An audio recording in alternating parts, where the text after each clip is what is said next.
ये पाकिस्तान की तारीख में तीसरी असेंबली है जो करने जा रही है। आज कैसा लग रहा है, कैसा महसूस कर रहे हैं?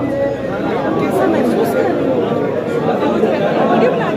कोई इतना फख्र नहीं हो रहा कि मैंने कोई काबिल कदर काम नहीं किया, बातें ज़्यादा की हैं, हम लोगों ने काम कोई नहीं किया, तो फख्र की तो ऐसी कोई बात नहीं है। लेकिन बहुत सारे बुत जो ऐसे थे ना, वो मेरी नज़रों से ऐसे गिरते हुए देखा है। और अब मुझे सारे जो कभी थोड़ा बहुत यकीन भी होता था किसी पे, अल्हम्दुलिल्लाह वो यकीन भी ख़त्म हो चुका है।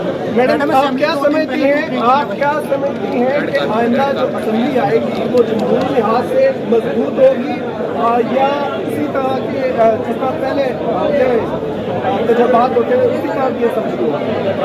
नहीं जी, आइंदा कोई भी एक किसी जमात को 2/3 अक्सरियत नहीं मिलेगी। ये जो भी असेंबली आएगी वो फरीदा खानम के कप की तरह होगी। कोalition गवर्नमेंट मैडम थोड़ा सा पीछे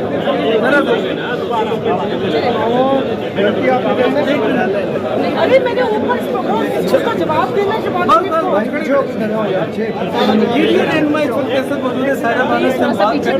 क्या खोया क्या बताइएगा इन 5-4 क्या खोया और क्या खोया क्या पाया? आप लोगों का प्यार, आप लोगों की इज्जत, ये पाई है मैंने। और खोया तो वक्त का ज़िया था। सीखने को बहुत कुछ मिला है, लेकिन आप सब लोगों से शर्मिंदा हूँ कि इस 5 सालों में पाकिस्तानी अवाम मैं उनके लिए कुछ भी नहीं कर सकती। अच्छा, इस पूरे 5 साल के दौर में सबसे अहम किरदार किसका लगा आपको और सबसे बड़ा किरदार किसका लगा? ताजमहल साहब से।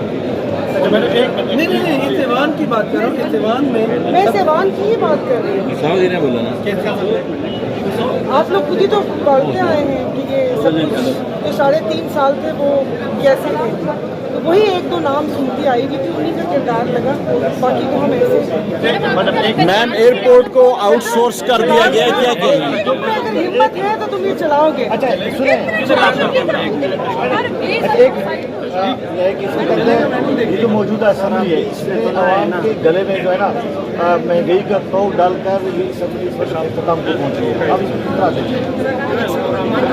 अक्सर रिक्शों के पीछे लिखा होता है कि हॉर्न आहिस्ता बजाएं, कौम सो रही है। तो आवाम के गले में जब ये टोक डाल रहे थे, ये महंगाई का बम गिरा रहे थे, तो आप लोग किन कामों में मसरूफ थे? कोई तो अपने हक के लिए आवाज़ उठाता, कोई तो निकलता। ज़रूरी नहीं है कि कोई पार्टी लीडर ही आपको कॉल दे और आप लोग निकले। कानून को हाथ मत लीजिए, मगर अपने हकूक़ के लिए तो बोल सकते हैं ना। किसी चीज़ की कर सकते हैं।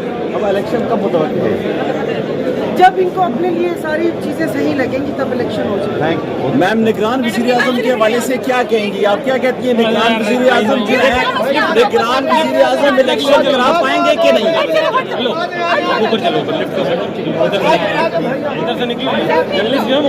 मैडम आपके